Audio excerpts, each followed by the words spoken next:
I've been a I've been an instructor of firearms and hunter education for quite a while, and the hunting education side of things, I started realizing going through hunter education classes that the kids that needed hunter education the most were the kids that already had their hunter education card. They went through hunter education at 5 or 6 years old, or 7 or 8 years old, with their uncle or their dad or whoever, and dad took the test for them. Dad got their card because they needed it for the legal requirement. So I started changing my hunter education up several years ago, and try to be innovative in the fact that we needed to do not just hunter education but advanced hunter education, and that led into bigger and broader things like the event that you went to. Um, when we look at, for example, the sport of bowling, we can go to a bowling alley and we can rent a set of shoes, and we can rent, the lane, and they provide the ball, and you can't. I don't know if you can really do that with hunting. If people think about it, you can go and try bowling for a little bit for $10 or $15. I know that me and you and others can talk about how we can go squirrel hunt with a 22 of our dad or our grandpa's or whatever, and a handful of shells, and have fun. But a lot of kids don't have that scenario, and we live in a country right now that absolutely has sick people in it. I mean, just mentally sick. And so, anytime that you talk about firearms in schools, it's not a very popular topic.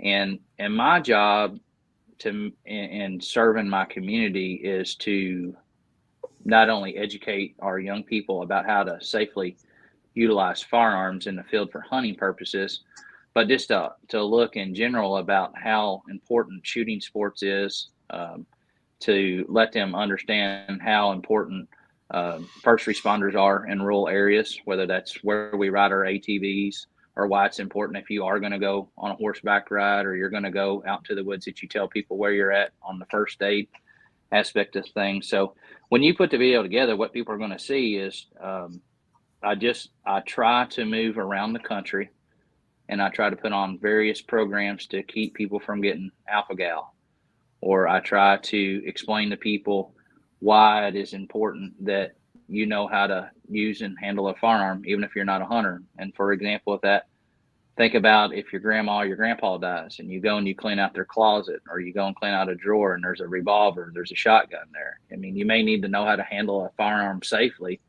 just on the aspect that you got to move your deceased grandmother's items out of the house, or your grandfather, what have you. People have pets and animals and children, especially with me teaching agriculture education.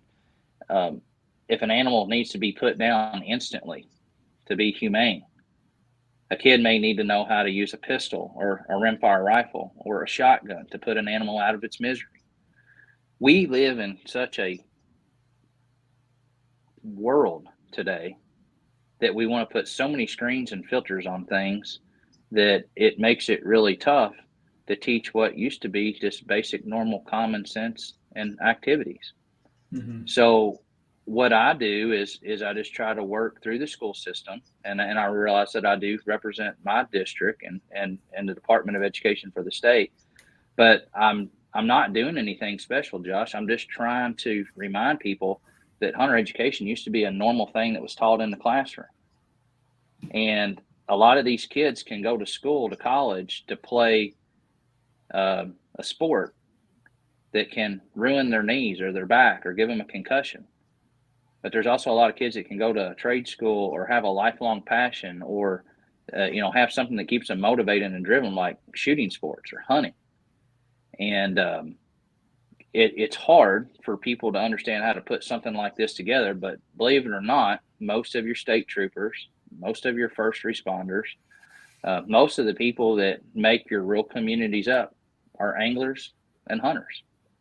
And so Hmm. you tell them that you're wanting to put on a program that's teaching children how to hunt or how to fish, or you're trying to put on a program that makes people aware as an adult how they can safely shoot and handle a firearm for shooting sports and for hunting.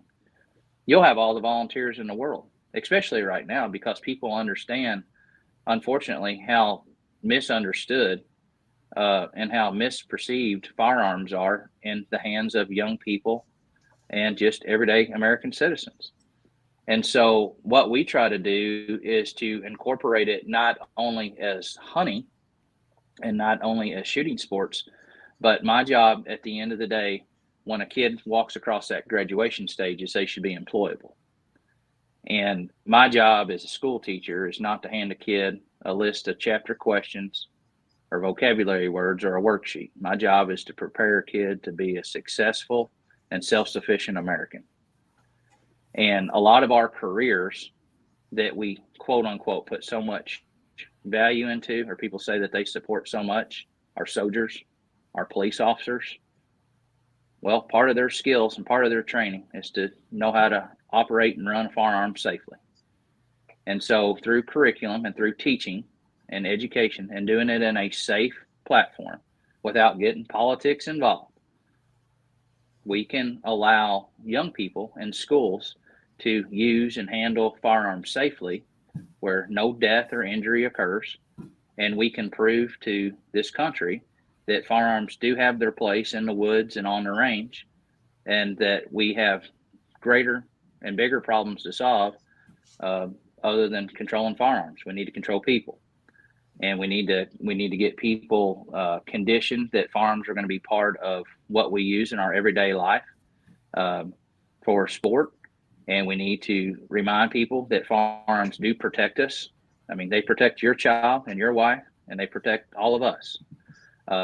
You know, we have careers that need people to not only appreciate firearms, but also know how to thoroughly run them and utilize them if the time or the need arises.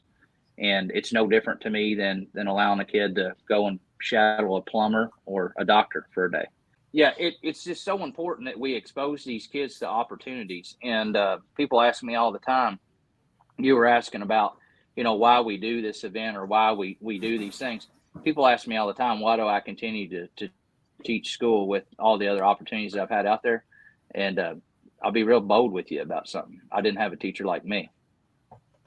No one told me about all the different opportunities. No one told me about all the different careers. No one told me about the difference between being in an entrepreneurship situation or working for somebody else. And so, you know, all I'm trying to do is swing the bat for the good guys. That's really all I'm trying to do.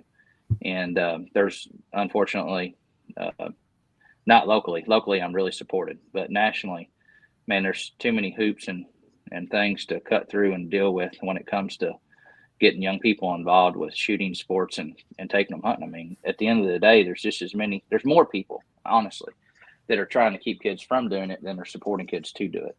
And to me, it's really worth taking the gloves off and fighting for.